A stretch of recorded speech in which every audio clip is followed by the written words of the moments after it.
News first ಲೈವ್ಗೆ ಸ್ವಾಗತ. ನಾನು ವಿಜಯ್ ವೀರಪ್ಪ. ಮೊದಲಿಗೆ ಹೆಡ್ಲೈನ್. ಬ್ಲಾಸ್ಟ್ ಕೇಸಲ್ಲಿ ಡ್ರೋನ್ ಪ್ರತಾಪ್ ಬಂಧಿಸಿ ವಿಚಾರಣೆ. ಪ್ರತಾಪ್ ಸೇರಿ 3 ಮೇಲೆ ಎಫ್ಐಆರ್ ದಾಖಲು. ಕೃಷಿ ಹೊಂಡದ ಜಮೀನು ಮಾಲೀಕನಿಗೂ ಸಂಕಷ್ಟ.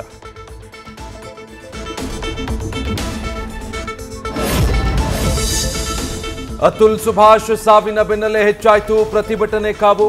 ಸೋಷಿಯಲ್ ಮೀಡಿಯಾದಲ್ಲಿ ಮೆಂಟು ಹ್ಯಾಶ್ಟ್ಯಾಗ್ ಟ್ರೆಂಡಿ. ವರದಕ್ಷಿಣೆ ಕಿರುಕುಳ ಕಾಯ್ದೆ ದುರ್ಬಳಕೆ ವಿರುದ್ಧ ಧ್ವನಿ. 10 ಬದಲಾವಣೆಗೆ ಆಗ್ರಹ.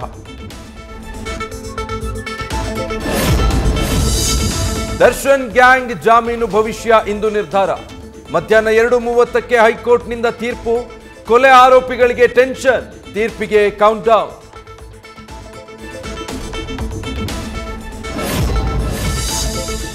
ದಿನಾಂಕ ನಿಗದಿ ಮಾಡಿದ್ರೂ ನಟ ದರ್ಶನ್ಗೆ ಸರ್ಜರಿ ಮಾಡಿಲ್ಲ. ದರ್ಶನ್ ಮಾನಸಿಕವಾಗಿ ಸಿದ್ಧವಾಗಿಲ್ಲ ಅಂತಿದೆ ಆಸ್ಪತ್ರೆ. ರಕ್ತದೊತ್ತಡ ಏರುಪೇರು ಅನ್ನೋ ಕಾರಣ ಹಲವು ಅನುಮಾನಗಳು ಸೃಷ್ಟಿ.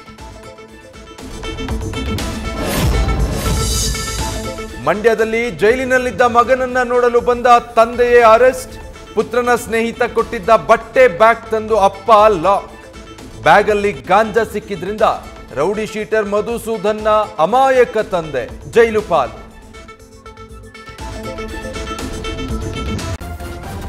ನ್ಯೂಸ್ ಫಸ್ಟ್ ನಿರ್ಭೀತಿಯಿಂದ ನಿಮ್ಮ ಪರವಾಗಿ.